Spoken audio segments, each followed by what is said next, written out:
Afghanistan is known as the graveyard of empires.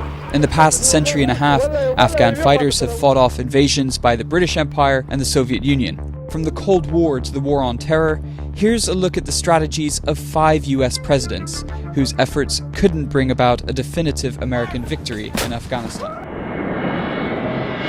In 1979, the Soviet Union, locked in the Cold War with the US, invaded Afghanistan. After enduring a Soviet-backed defeat in Vietnam, the US decided to secretly arm and fund the Afghan militias or mujahideen fighting the Soviets. President Reagan championed the program. In 1988, the Soviets began pulling out of Afghanistan. Victory for the US. After nearly 9 long years of war, the courage and determination of the Afghan people and the Afghan freedom fighters have held sway. And today, an end to the occupation is in sight. With the Soviets finally out in 1989, US interest in Afghanistan waned, and the country was soon torn between a weak communist government and a collection of warlords. In this maelstrom, the US left behind a well-armed, motivated network of international jihadists. Among them was this man, Osama bin Laden. After civil war for much of the 1990s, the Taliban, allied with Al-Qaeda, took over Afghanistan. Then on 9/11, Al-Qaeda attacked the US. President Bush gave the Taliban an ultimatum. Close immediately and permanently every terrorist training camp in Afghanistan and hand over every terrorist. The Taliban's refusal sparked a NATO-led war to hunt down the Al-Qaeda leaders behind the 9/11 attacks. On my orders, the United States military has begun strikes against Al-Qaeda terrorist training camps and military installations of the Taliban regime in Afghanistan. Within weeks, they had taken over the country. But although the invasion routed the Taliban in 2 months, it soon became clear that the war wasn't over. US forces faced improvised bombs, mountain assaults, and unrelenting attacks on their outposts spread across the country.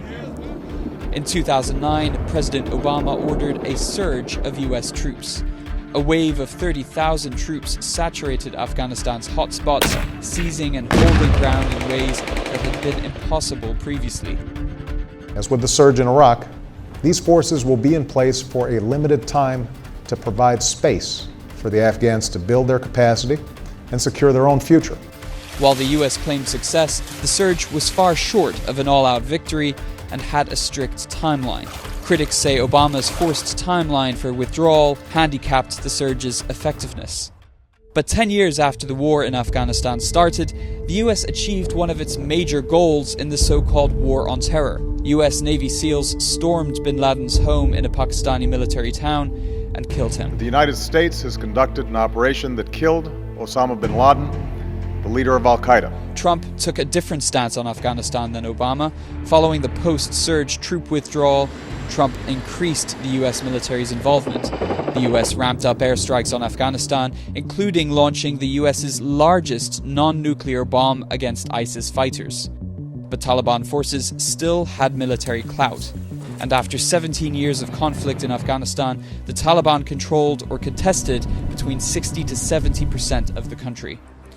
The US finally turned to trying to negotiate a political end to the war with the Taliban. In a historic agreement, US and Taliban representatives agreed to a potential full US military withdrawal by May 1st, 2021. The Taliban has given a pledge, and a very strong pledge, and we'll see how that all works out. We hope it's going to work out very well. But talks between the Taliban and the Afghan government dragged on without success. When President Biden took office, the situation looked bleak. As vice president under Obama, Biden was one of the main skeptics of the US military's belief that more troops were the key to winning in Afghanistan. As president, he announced that the US would fully withdraw before September 11th, 2021, 20 years since the Twin Towers fell. I'm now the 4th United States president to preside over American troop presence in Afghanistan. I will not pass this responsibility onto a 5th. By July 2021, the US had withdrawn most troops from Afghanistan, clearing a path for the Taliban to take on Afghan security forces who surrendered mostly without a fight. The The Taliban gained more and more ground and eventually retook Afghanistan's capital, Kabul, on August 15th, as President Ashraf Ghani fled the country. After 5 presidents and 5 strategies, the latest American effort collapsed. We will continue to support the Afghan people. The human rights must be the center of our foreign policy. The way to do it is not through endless military deployments.